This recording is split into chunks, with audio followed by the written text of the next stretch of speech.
Hello and welcome back. It's Amin, and we are here for the fourth tutorial. And today we will be discussing functions. Yes, I changed the theme of my Jupyter notebook, and you can do it following these two commands. You install Jupyter themes, and you use this with pip, or you can do it with Conda, whatever, and you can do it with this command Jupyter theme -t monochi blah blah blah. If you do it through Jupyter notebook without command line, you can do it this way actually, and you can install from the Jupyter notebook. So we can go forward with the code. Here we will start by defining the functions. Let's say we will define a functions, which is Fibonacci, for example, Fibonacci series. I will define it like this. We start at a equals 0, b equals 0, and while a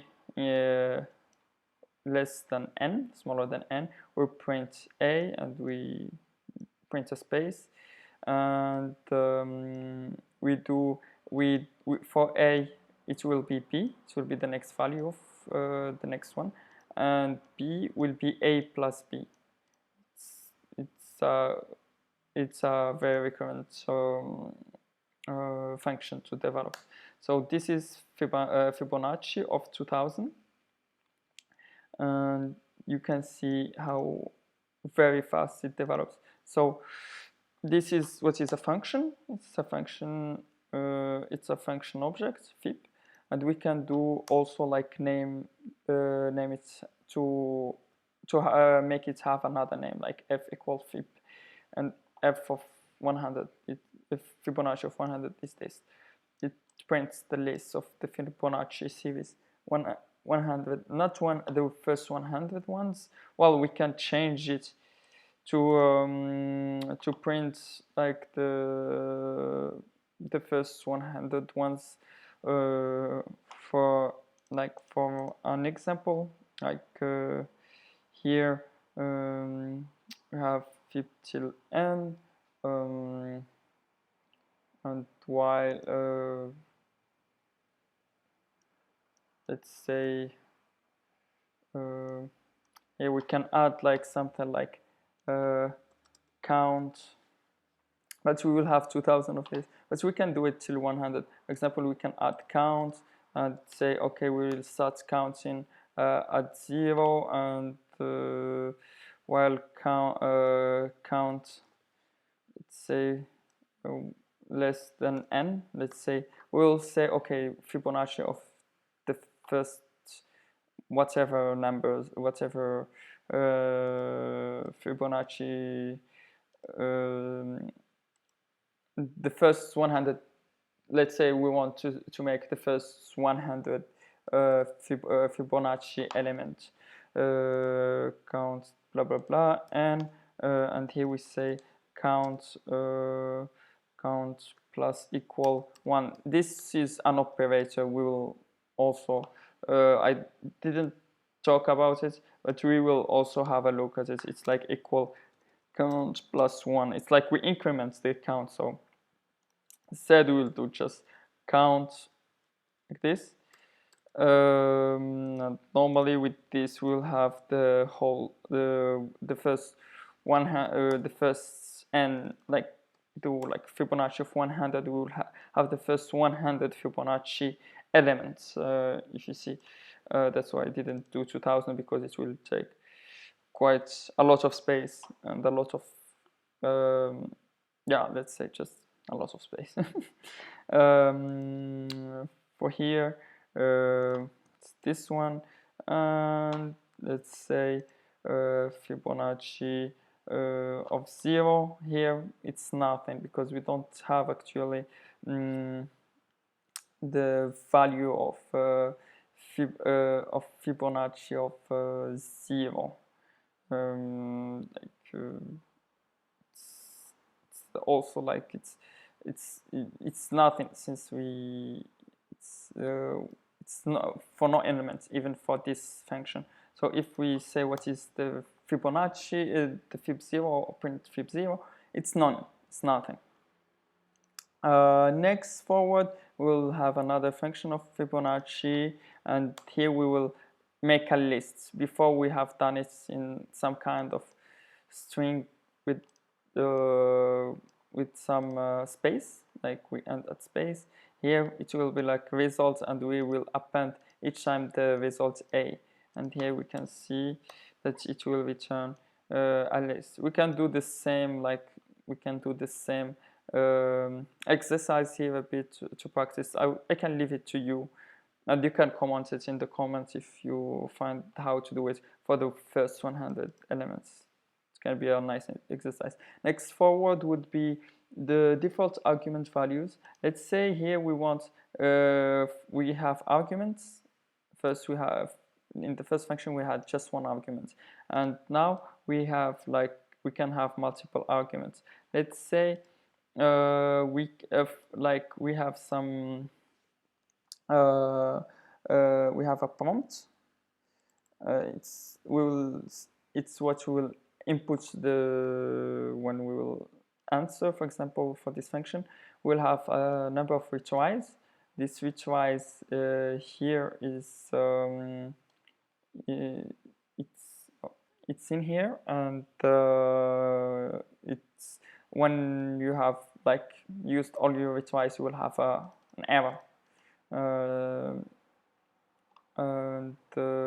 And each time actually you use this stuff, it will say, okay, you have it's too much retries already.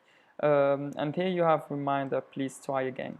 And here reminder when you don't actually, it's like we want you to have an answer in this one, in this list, or in this list, and we'll okay.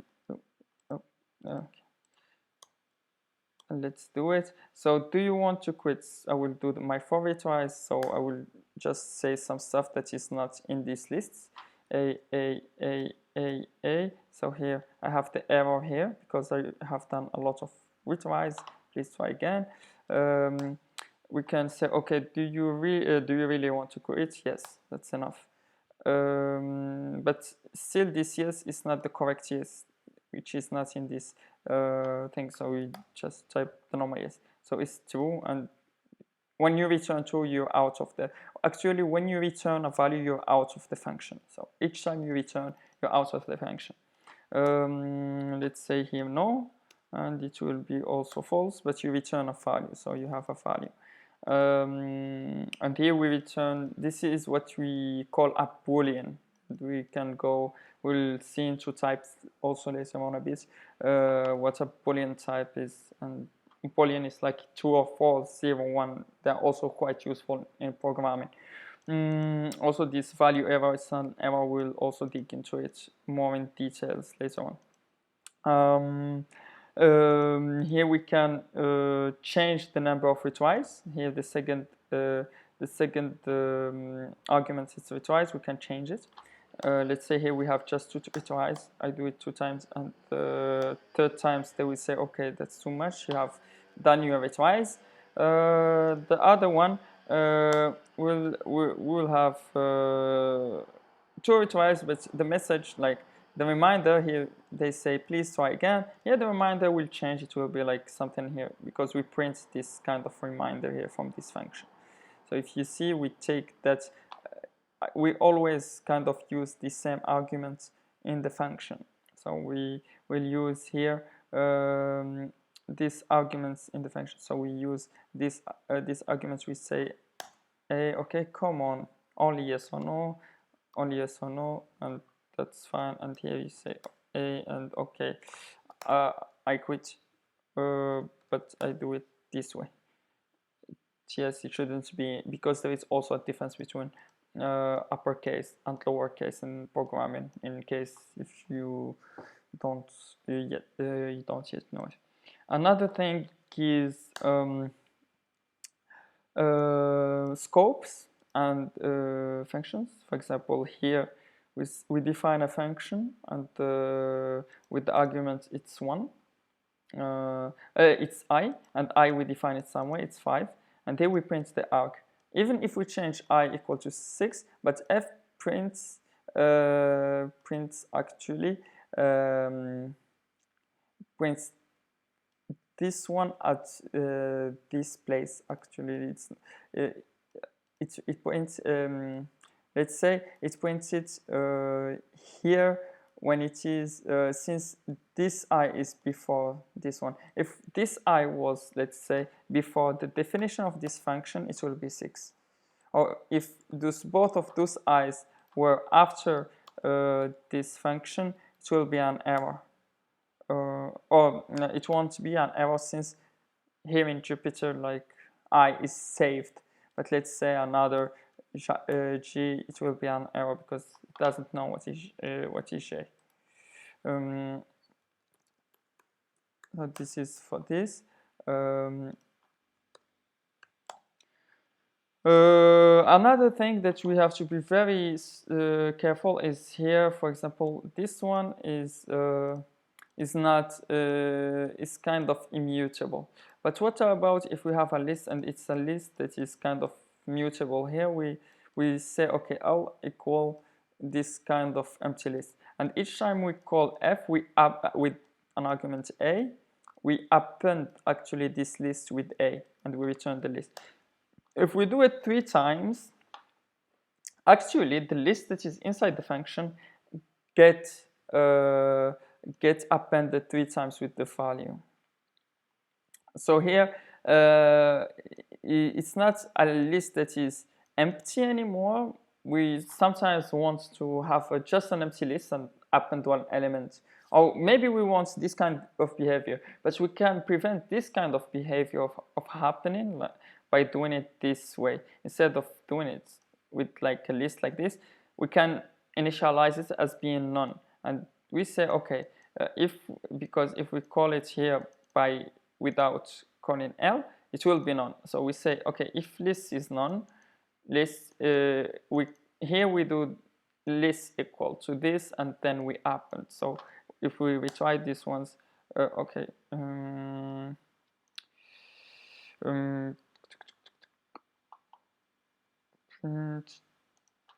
No, it's this one. Sorry.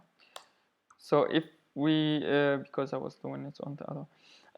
So if we do this function right here, we will reinitialize each time L, which is important for us, and we will have shown a new the new list. And we can control it. Here we can, for example, if we wanted the list of before, like 2, 3, we'll have 2, 3 here. We will append 1, 2, 3 somehow. No, wait. No. F 1, 2, 3. More like this. So we'll have this. If we can control this behavior, this is the main point of knowing this. So it's to keep in mind. Here we have also like keyword arguments. Here, as you see, we have like we define this pouch function. We have voltage, state, action, type. And we print for each one, we print, okay, the action, we print the voltage, we print the type, and we print the state. Okay, so here for the first one we say, okay, 100, it's totally okay, because other ones, they are default values.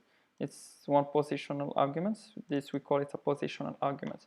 So this one is a keyword argument. So this is what are keyword arguments. We call them keyword arguments.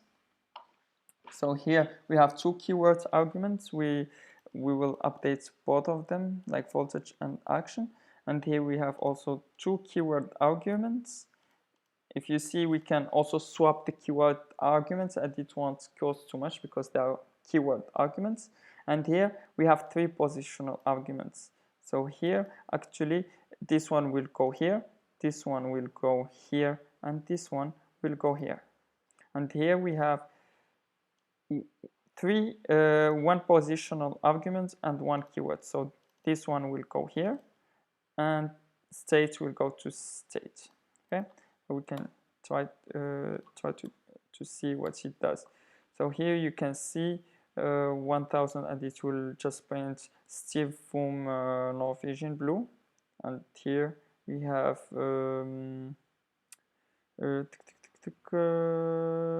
okay, yeah, action will be Voom. Yeah, it's Voom, and 1000, yeah, Voom 1000, and Norwegian Bloom and Steve. Here we change 1000, and we have it will be the same for 1000. Can also like print something like this for more legibility, because just to have like some separation. This is the new line. It's quite really useful also to use it if you're not new to programming. So you have this one. You have this one with 1000 the same. Here we will change million Voom, so million Voom. Here we will change Voom 1 million, it's the same. And here we will change the voltage, stage, and action. So we have like million here, million, and we have stage, it's here, perfect life, it's here, and action is something here, is jump, so it's here, and here 1000 voltage will be 1000, and state will be pushing up the daisies. So this is here the difference between a bit positional arguments and keyword arguments. Here we'll have an error, since we need also an argument here, either positional or keyword arguments, but we need it here because it doesn't have a default value. Here we have a little problem, is that actually this keyword argument, like you can't put a positional argument after a keyword argument. If you have positional arguments, they have to be before the keyword arguments. That's the problem here. So non-keyword arguments after keyword arguments. So this is, you can't do this in Python. Next would be a duplicate value of the same argument. Here we know that the first one is voltage. It's a positional argument, and it's the first one. So if you say, okay, I do this first, and we also come and do voltage another time and change it, they say, okay, this is a multiple value assignment or value for argument voltage. And here we will just say some random keyword that doesn't exist, and here unexpected keyword argument. And these are the errors that are binding function definitions like this. Next forward is kind of the same thing here. Like we said, we can do multiple value for argument, double values for argument. A it's the same. Here this is something we do about unpacking arguments and keywords. So here we will like try to run this. We'll just print this and try to see what it does. So actually the first here kind can be here. It's this slim burger. Next would be it's a very manicer. So those ones are arguments. Arguments are let's say they are like lists. They are like strings, lists, indexed collections, I would say. An indexed collection, like indexed collection, like a tuple list. We'll go into data structures. It's the definition between these two is that these ones don't have keywords with them, and those ones, well, like with star, one star, it doesn't. They don't have keywords. But the double star, they have keywords. They have keywords actually. Like normally you can do them with, for example, dictionaries, and we'll see it a bit as well. So those ones we will we'll unpack them as kind of arguments. So here for arg, in arguments we'll print arg, we'll like print those arguments, and here, okay, we will do a little dash, and here we will print the keywords, and keywords will print the keyword and the value of the keyword. So let's see what it will give us. So here, blah blah blah, do you have this? I'm sorry, I don't, blah blah blah. Those two have kind. Kind is the normal argument we had. Next would be, okay, they will print the arguments. So how many arguments we have? We have two. We have 1 and 2. So when I said like a list, they can be also like this. Yeah, it's like one after the other, yeah, like or like 13, something like this. And this would be like, also they will print it like 1, 2, 3. Like those are the 3 arguments. There are 3 arguments. And next one, they are actually, let's say they are the positional arguments. Like just to make them make it a bit more understandable, like with the difference between positional and the keyword arguments. So here the arguments in arguments. So here we see what is these arguments. So this will actually plug them in here. It's like we'll make them as a list. This program will read all those as a list. That's why I was talking about lists. So now when they are unpacked like this, they're unpacked as a list here, and they will be read as a list. So here also, like, we can have like print arguments, and here maybe we can do something like print keywords. And here you will see that, okay, so it's like a list. There is another data structure we didn't go into it. It's called like a tuple, and here it's a tuple, and here will be like a dictionary, the one I was talking about. But we will go into them just to make it easy. A tuple is just a list that is not this is immutable. Lists can be mutable, but tuples are immutable, like unchangeable. Dictionaries, instead of having 1, 2 to index their entries, they have more like some named indexes. And like you have always this structure of key value, okay? The shopkeeper is Michael, client is John, and sketch is cheese. So this is how it is. So this one it's a tuple, and we loop through the tuple and we show what are the tuple, and here we have the keywords, and it's a dictionary, and we show the dictionary, its key, and the value in the key. Okay. Special parameters. So here we'll see something quite interesting. This is a bit how a function in Python like generally can be if you want to do something quite special with it. So here are, if you write some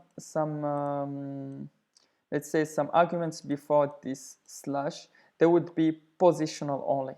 Actually, they can't be.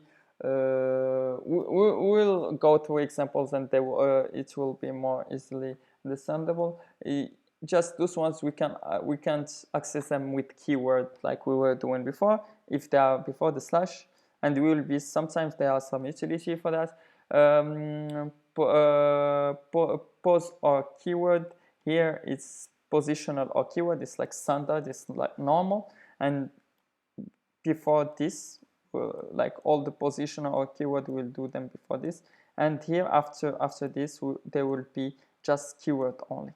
Like you can't access them without keyword, and we'll see some examples. So here we have like the standard argument, the one we have done it. Here we have position only arguments, and here we can see if we do if there are position only arguments, we have no, we still are in standards. So standards, it's like the same. If we do it with position or keyword, it's all fine. But position only arguments, when we do it with pos only arguments, it works. That's fine. But when we do it with keyword arguments, that's not working. So we got some position only arguments passed as keyword arguments. So here doesn't work. When you do it this way, you have to access it just with position only arguments. If you do it this way, keyword only arguments, you can do it this way because this is just it takes actually just keyword only arguments. So you have really to specify the keyword only argument. So here's some combined examples. So we have position only, standard, and keyword only. So here, if you do it like this, it won't work because this one is not keyword. So if you do it here, it's keyword only. That works fine. If you do it like this, standard keyword only works totally fine. And here, if you do pos only, it has to be just pos like this. So the correct one would be just those two ones here for this combined example. Straightforward, we have this function as well. So we what we want to do here is, okay, we have some keywords like earlier, and we have a name, and we want to see if name it will return name in keywords. Return name in keywords is like it will be a true or false if name in keywords. So here we have something is that's actually name, since we have name, and here we have unpacked those keywords, and one of the keywords is name. It's like we have two values for name. So here we have to do something. Here, for an example of the position only arguments is this one. You will, if you do it just position only, you can just unpack your name value, a name in this dictionary, just unpack it just without any problem. So there is really a utility for having this kind of functions. Another utility of these functions are the arbitrary argument lists. So we have some arbitrary here. We'll write multiple items, files, parameter, blah blah blah, file.write. But we won't go into files since we don't. I'm not opening a file. We'll go just to this one. So if we concat, for example, just this one. So if we concat like arguments, we want to concat a list of arguments with some separator. Here the separator will be this one. So there is a function in Python which is quite useful. It's called join as well. So it just join around the separator here. So let's say here separator, instead of dot, it will be space. It will be something like this. That must finish. So here we have like a lot. We can have a lot of. We can just give it we do it this way. We can just give it plenty of arguments. We have seen it in a more complicated example before. And this one is explicating it. Unpacking those argument lists. So we have list of range is this from range function. Let's say we have arguments are 3 and 6. So we can actually unpack them like this. Unpack this list in this range, like because you wouldn't do it. You wouldn't do a range of just args because it's a list, but you would do it in a way that's how unpacked. That's how that's how function arguments. So you would do it really this way with because let's do an example. If you do a range of args without it, it's a problem, and you have to do it. It's a list, and it's not with list. You don't have range of list, but you have range of this of tuple. So let's say just to make it easy, like this, it just args is just a conversion of let's say, can't use no. Let's say this way. Tuck, tuck, tuck.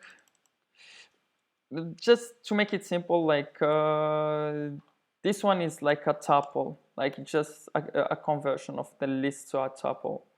Like it will convert this thing to a tuple of arguments, which is quite useful. We have something really interesting as well, which is the lambda expressions. Lambda expressions, they are, let's say here we want to make an incrementer. So this is an incrementer of n, and it returns a lambda x plus n. So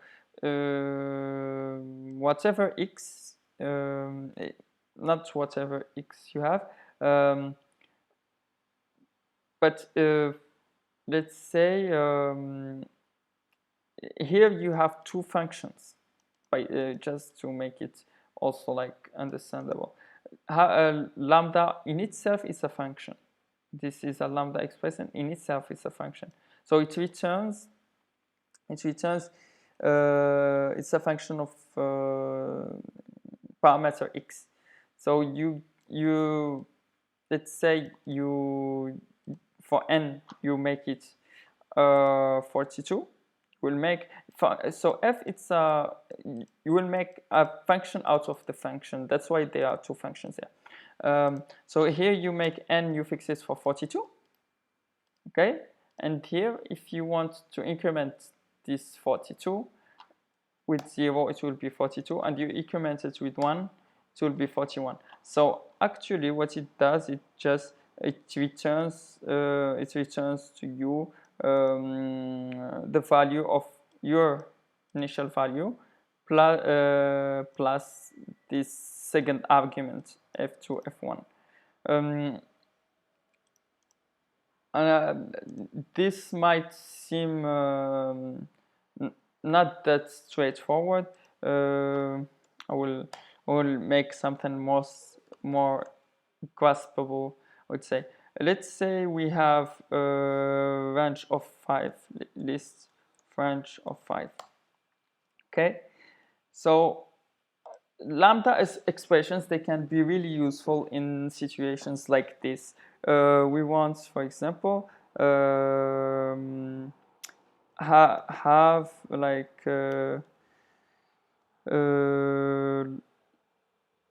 lambda x square for x in okay, this is our data, for example, and we want to square this data in data.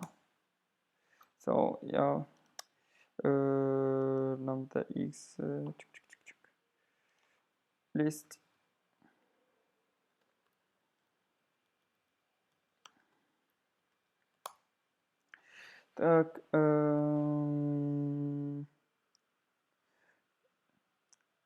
let's say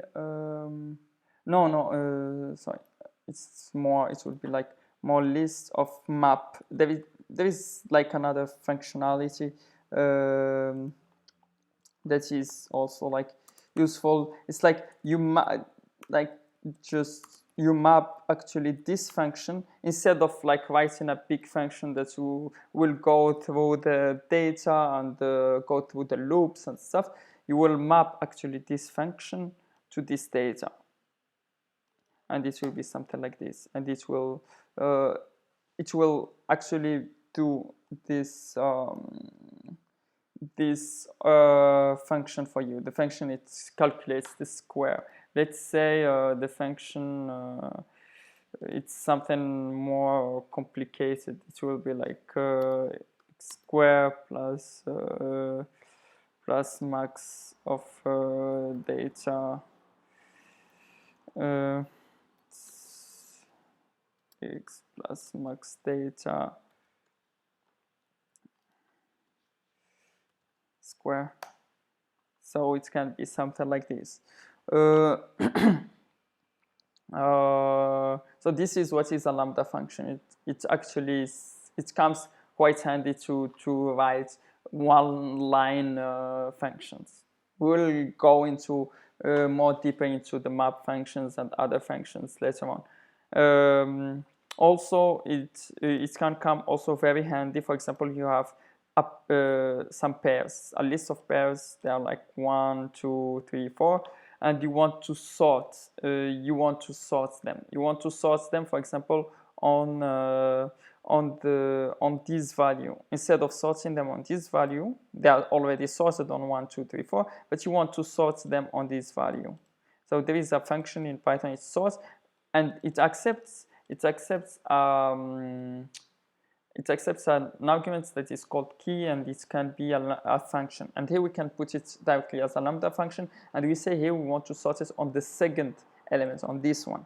Instead of sorting on this one, sort on this one, and we put the pairs. So we have F, O, T, T. So T or T, H, T, W. So they are sorted alphabetically on this order. This is for lambda expressions. Yeah, just to make it simple, they are just one-line functions somehow, some quick and easy way to write functions. Instead of write a big function to say, okay, I want to second blah blah, you can do it in just one line, and they come also very handy. Next forward would be the doc strings. There are ways to document your functions. We'll see here in the coding style that they are also very important. So here, for example, if you have this function and you could document it with docstring, like with this, we have seen how to do the multiple strings this way in the previous videos. You can write them actually just here after the function, and there will be the documentation of this function. This way, okay, it does nothing, no, really, blah blah blah. It can be something else like okay, function, it takes my function AB, it returns A plus B. We can say okay, addition function of, we can also even write a sum function, for example. Sum, actually this is like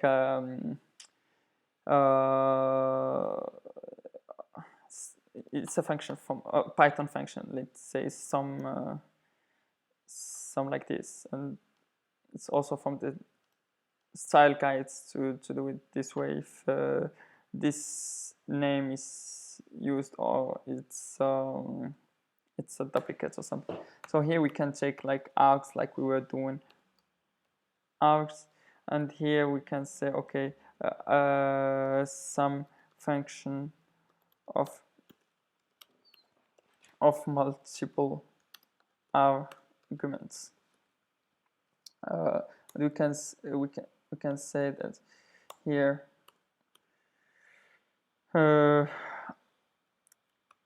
args can do like something like a tab or something.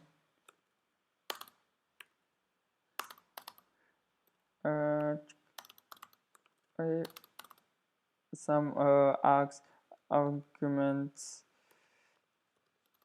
to unpack in the function.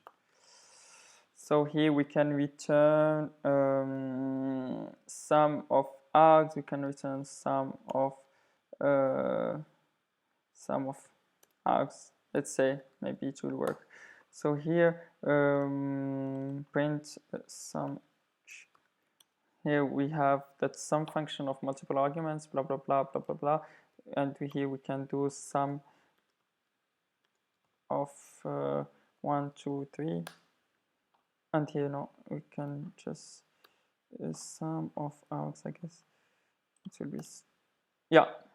So here we have the sum of 1, 2, and 3. This is also a function of Python. It comes very handy. So we have the last thing before last one is like annotations. They are completely they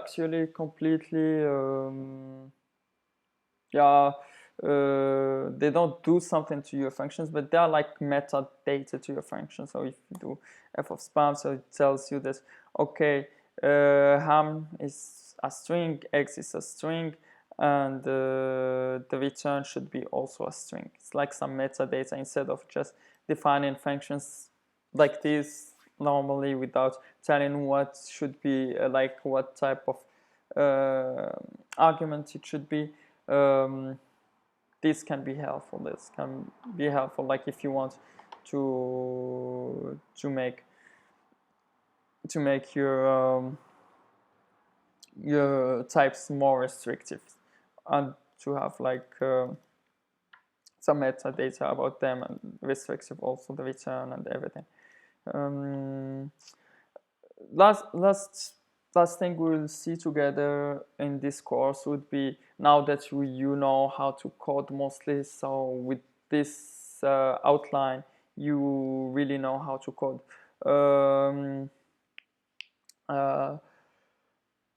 With this with knowing how to code, it's nice, but it's better to know also the coding styles. There is an extension of this course on the coding style.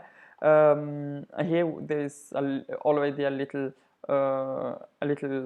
snippet on coding, so you know how to code well. So first of all, you use for space indentation and no tabs. So instead of using tabs here like this, you use for spaces, because yeah, it is readable. You can because there are some IDEs, text editors that really take tabs for something else, and yeah, better use spaces, always spaces.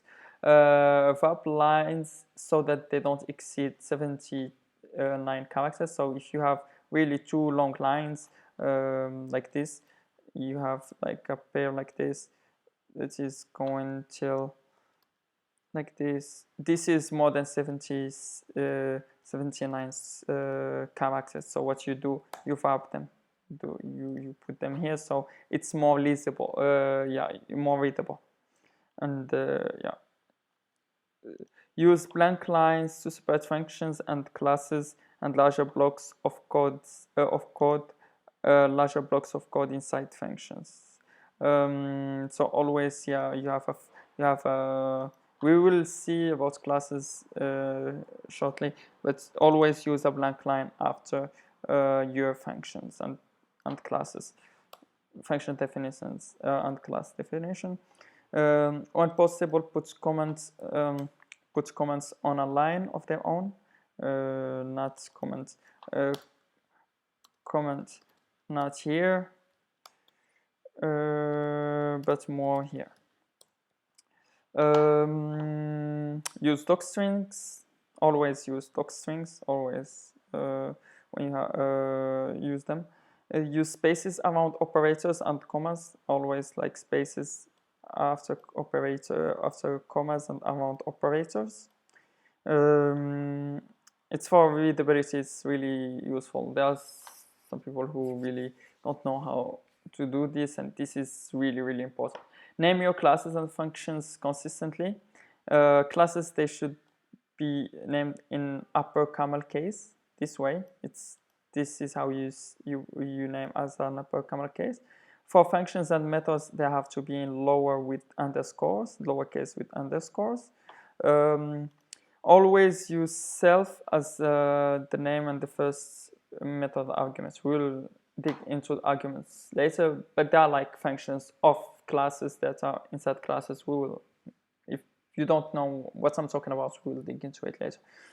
Don't use fancy encodings if your code is meant to be used internationally. Python defaults UTF-8, so just don't create some encoding that is not ASCII because it won't be visible. And likewise, if don't use non-ASCII character in identifiers if there is people that speaks different languages collaborate on the project. So that's basically all. I hope you enjoyed it, and I see you for the next video. See you.